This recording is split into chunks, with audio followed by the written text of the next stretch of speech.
तो total earning more 10,000 मोर 20 mile देखाए एपटे देखला बेलू 15-16 देखला बेलू से गाड़ी आंठा जाए। हाय नमस्कार जय जगन्नाथ सांग मैंने केमी अच्छा समस्ते आशा कर समस्त भल थे मस्त थे सुस्थ थे सांग मैंने आज है गुरुवार आउ बेपार कथा जो कह टोटाल 2टा बुकिंग कर गुरुवार एमती बेपार कम हुए समस्ते जानते तो 2टा बुकिंग 192 टଙ୍କା ହେଇଛି ଘରଠୁ ନେଇକି ଆସିଥିଲେ ଷ୍ଟେସନରୁ ସେ ୟୁନିଟ୍ 3 1 କିଲୋମିଟର ତ ଟୋଟାଲ୍ 192 ତାପରଠୁ ଆଉ ବାଜୁନି ଟାଇମ୍ କଥା ଯଦି କହିବା टाइम 12टा हेबक आसलानी लॉगिन 9टारे 12टा 3 घंटा टंका 200 अर्निंग होती से जहाँ भी हो आज टॉपिक से नुह सांग मैंने बहुत भाई मैंने जो मैंने भी प्राइवेट गाड़ी चलाऊँ ड्राइवर हिसाब से अदर को मालिकों गाड़ी चलाऊँ किए को कंपनी गाड़ी चलाऊँ से मैंने जदि चाहूँगी बर्तमान ओला उबेर काम करने कैब लगे गाड़ी किणिकी तो मन फास्ट डाउट आसूँ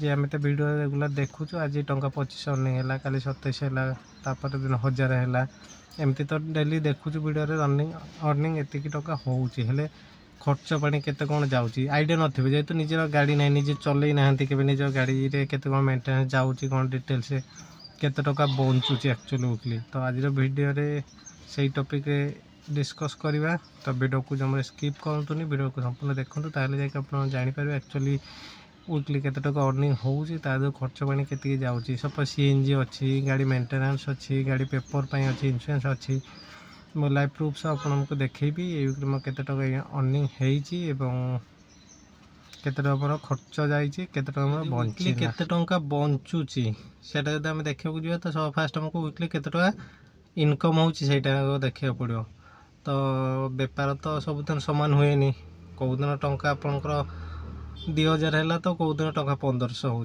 तो कौदिन टंका 3000 हो तो एवरेज गोटे देखा गले ये वीक्रे माने मो ता भीतर पुणी छुट्टी अच्छी ये न जो वीकली 7 दिन आप 7 दिन कम करें ता भर भल मत छुट्टी भी थाए तो ये वीक्रे मुझे 7 दिन भितर संडे दिन तो एमती छुट्टी नहीं जाइली दिन देह खराब है तो दिन से भी छुट्टी रही तो टोटाल अर्निंग होती मोर 10,000 आउ ऑफलाइन फफलाइन देकी दौतु से टंका 11,000 तो टोटाल धरु तो 11,000 जेहेतु 6 दिन काम करची मु दिन पकईली आप 650 टका सीएनजी दिन पकईली प्रेसर नाला 500 टकार दिन पकईली 700 टकार तो पर डे गोटे आप 6 दिन काम कर 600 टका लेखा सीएनजी हिसाब करूँ हेल्ले आपको है 636 तो 3,500 सीएनजी पलैला तो 11,000 रु जदि 3,500 सीएनजी पलैला बंचला केते आपणकर से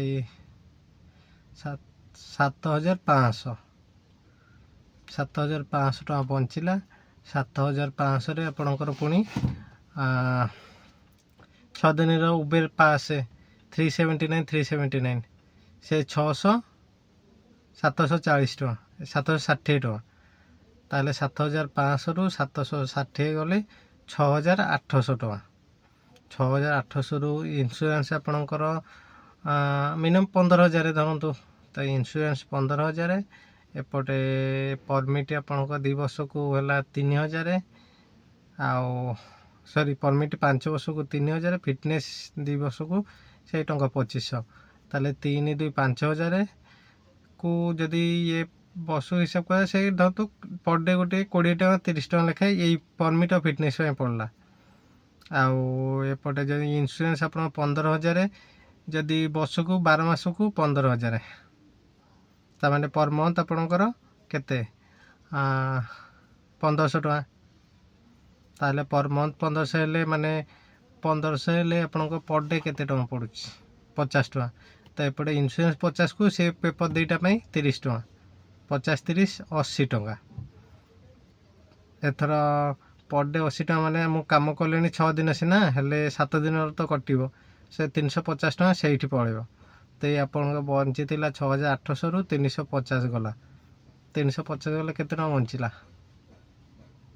आप 450 टका 6,450 टका ता भर जेहेतु 6 दिन रु रेगुलर तो आप डेली खरा बेले जो खाया टाइम हम आप घर आड़े की पाखक जी से खाया जी होटेल भी खाया पड़े तो होटेल पर डे 100 टका हिसाब करते से गला 600 टका 6 दिन ये 600 गले केते बंचला 5,800 टका ମାନେ ପର୍ ଡେ ଗୋଟେ 100 ଟଙ୍କା ଲେଖା 1000 ଟଙ୍କା ଲେଖା ବି ବଞ୍ଚିଲା ନାହିଁ। ତାପରେ କଥା ହେଲା ମୁଁ ଯେଉଁ ନେଲିନି କେଉଁଟା ମାନେ ଇଏ ନୁହଁ ଯେ ଆପଣଙ୍କର ପର୍ ୱିକ୍ରେ ସେଇ 11,000 ଲେଖା ହିଁ ହେବ। ଆପଣଙ୍କର ଏମିତି ବି ଅଛି କେଉଁ ୱିକ୍ରେ ଆପଣ 15,000 କରିଦେଇପାରେ। ଯେହେତୁ ଆପଣ ଜାଣିଛନ୍ତି ଏଇ ୱିକ୍ରେ ମୁଁ ଟାର୍ଗେଟ୍ ରଖିଥିଲି 15,000 ପାଇଁ, 15,000 ହେଇଯାଇଥାନ୍ତା, ହେଲେ ଭଲ ମନ୍ଦ ଅଛି ମୁଁ କାମ କରିପାରିଲିନି, ଦେହ ଖରାପ ଥିଲା ସେଇ ସକାଶେ। ନହେଲେ ୱିକ୍ରେ ଆପଣ ସେଇ 13-14,000 ଆପଣ ଯଦି କାମ କରିବା ପିଲା ରେଗୁଲାର ବେସିକ୍ ଆପଣ ଯଦି 8ଟାରେ ଲଗ୍ଇନ୍ କରୁଛନ୍ତି, ଏପଟେ ଯାଇକି ରାତିରେ ଆପଣ 10ଟା ଯାଏଁ କାମ କରୁଛନ୍ତି, ମଝିରେ ଧରନ୍ତୁ 1-2 ଘଣ୍ଟା ଫରକ ଏମିତି ଖାଇବା ପିଇବା ପାଇଁ ଭଲ ମନ୍ଦ ଅସୁବିଧା ଥାଏ, ସିଏ ଆପଣ କାଟି ଦେଇପାରିବେ। ଯାହେଲେ ଡେଲି 12ରୁ 14 ଘଣ୍ଟା କାମ କରିବେ, ତାହେଲେ 6 ଦିନ ସପ୍ତାହ 7 ଦିନ ଆପଣ ଯେତେ ଇଏ ହେବ 7 ଦିନ କଣ୍ଟିନ୍ୟୁ କାମ କରିପାରିବେ। ଗୋଟେ ୱିକ୍ରେ ଯଦି କଣ୍ଟିନ୍ୟୁ 7 ଦିନ କାମ କରିଗଲେ ତା ପର ୱିକ୍ରେ ଗୋଟେ ଦିନ ଆରାମସେ ଛୁଟି ହେଇଯିବ।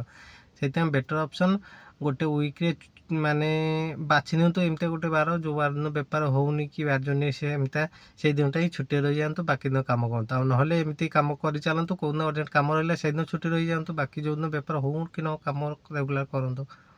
ତ ସେଇ ହିସାବରେ ଦେଖିବାକୁ ଗଲେ ପର୍ ୱିକ୍ ଗୋଟେ ମାନେ 13-14,000 ବଞ୍ଚିବା କଥା। ଯଦି ଏପଟେ 13-14,000 ବଞ୍ଚିଲା, ଆପଣ ପେପରରେ କାମ ଫାମ ତ ଆପଣ ଦେଖିଲେ କେତେ ଟଙ୍କା କ'ଣ ଖର୍ଚ୍ଚ। ୱିକ୍ଲି ଗୋଟେ ଟଙ୍କା 8,000 ବଞ୍ଚାଇବାର ଅଛି।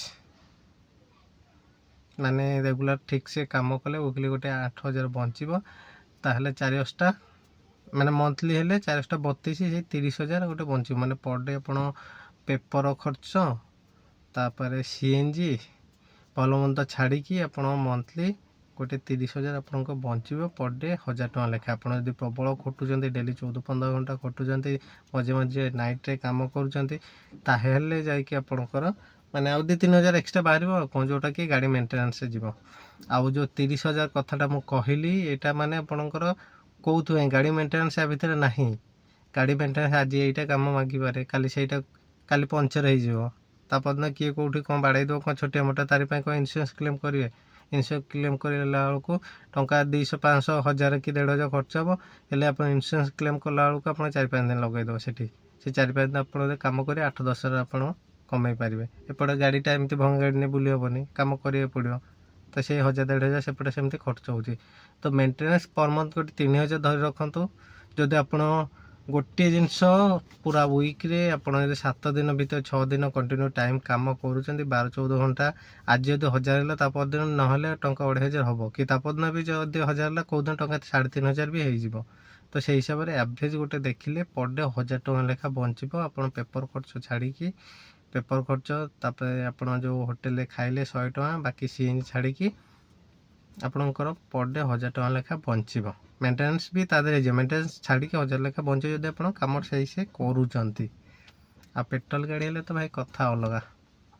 ଆମର ଟଙ୍କା 2,000 ବେପାର ହେଲେ 600 ଟଙ୍କା CNG ଯାଉଛି କି 500 ଟଙ୍କା CNG ଯାଉଛି। ପେଟ୍ରୋଲ ଗାଡ଼ି ହେଲେ ଟଙ୍କା 2,000 ବେପାର ହେଲେ ଆମର ମିନିମମ୍ 800 ଟଙ୍କା CNG ଏଇ ପେଟ୍ରୋଲ ଯିବ, 800-900 ଟଙ୍କା, ଯେଉଁ ଗାଡ଼ିରେ ଭଲ ମାଇଲେଜ୍ ଦେଖାଉଛି।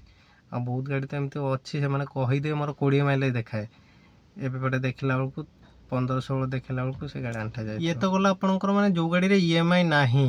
ଆଉ ଯଦି ଆପଣଙ୍କ ଗାଡ଼ିରେ EMI ଥିବ, ପୁଣି ସେଇ EMI ହିସାବରେ ଆପଣଙ୍କ ଯେତିକି ଟଙ୍କା EMI ପର୍ ଡେ ହିସାବ କରିଦିଅନ୍ତୁ। ମନ୍ଥଲି ଯଦି 15,000 ହେଲା ପର୍ ଡେ 500, ଯଦି 1,000 ହେଲା 10,000 ହେଲା ପର୍ ଡେ 300। ତ ସେଇ ହିସାବରେ EMI ପାଇଁ ବି ରଖିବାକୁ ପଡ଼ିବ। ଆଉ ଆପଣ ଭାବୁଥିବେ ନାଇଁ ଭାଇ ମୋର ଅଲଗା ସାଙ୍ଗ କାମ କରୁଛି, ତାଙ୍କୁ ଆଉ ମୁଁ ପଚାରିଲି, ସେ କହିଲେ ପର୍ ଡେ 1,500 ବଞ୍ଚି ଯାଉଛି। ଓଲା କାହା ID ବି ଦେଖିଥିବେ ଆପଣ, କାହାର ୱିକ୍ଲି ଟଙ୍କା 14,000 ହେଇଯାଇଛି, କାହାର 15,000 ହେଇଯାଉଛି। ହେଲେ ହେଉଛି, ଏ ନୁହଁ ଯେ ହେଉନି। କେଉଁ ୱିକ୍ରେ 14,000 ହେଇଯାଉଛି ତ କେଉଁ ୱିକ୍ରେ 10,000 ହେଉନି। ତ ଗୋଟେ ଆଭରେଜ୍ କଥା ମୁଁ କହିଲି, ଆପଣ ସେଇ ଦେଖନ୍ତୁ ହିସାବ କରିକି। ସେ ଯଦି ଗୋଟେ ୱିକ୍ରେ ଦେଖିଛି ତା ପର ୱିକ୍ଟା ଦେଖନ୍ତୁ, କି ତା ପୂର୍ବ ୱିକ୍ଟା ବି ଆପଣ ଚେକ୍ କରିଦିଅନ୍ତୁ। ତ ଆଭରେଜ୍ ସେଟା ଦେଖିଲା ବେଳକୁ ସେଇ ମୁଁ ଯେତିକି କହିଲି ପର୍ ଡେ ଗୋଟେ 1,000 ଲେଖା ବଞ୍ଚିବ। ଆପଣ ଯଦି ଠିକ୍ଠାକ୍ କାମ କରୁଛନ୍ତି, ଆଉ ଯଦି ଠିକ୍ଠାକ୍ କାମ କରୁନାହାନ୍ତି, ସେଇ ଟଙ୍କା 1,000 ବଞ୍ଚିଲା ବେଳକୁ ବି କଷ୍ଟ ହେଇଯିବ। ତ ସାଙ୍ଗମାନେ ଆଜିର ଭିଡ଼ିଓଟି ତ ବର୍ତ୍ତମାନ ପାଇଁ ଏତିକି। ଦେଖା ପୁଣି ଆଉ ଏକ ନେକ୍ସଟ ଭିଡ଼ିଓରେ। ଆଶା କରୁଛି ଆପଣଙ୍କୁ ଏଇ ଭିଡ଼ିଓଟି ଭଲ ଲାଗିଥିବ। ଯେଉଁମାନେ ବି ମନେ ଡାଉଟ୍ ଥିବ ଆକ୍ଚୁଆଲି ମନ୍ଥଲି କେତେ କ'ଣ ଅର୍ଣ୍ଣିଂ ହେଉଛି ଓଲା ଉବେରରେ, ସେ ଡାଉଟ୍ ଆପଣଙ୍କର କ୍ଲିଅର୍ ହେଇଯାଇଥିବ।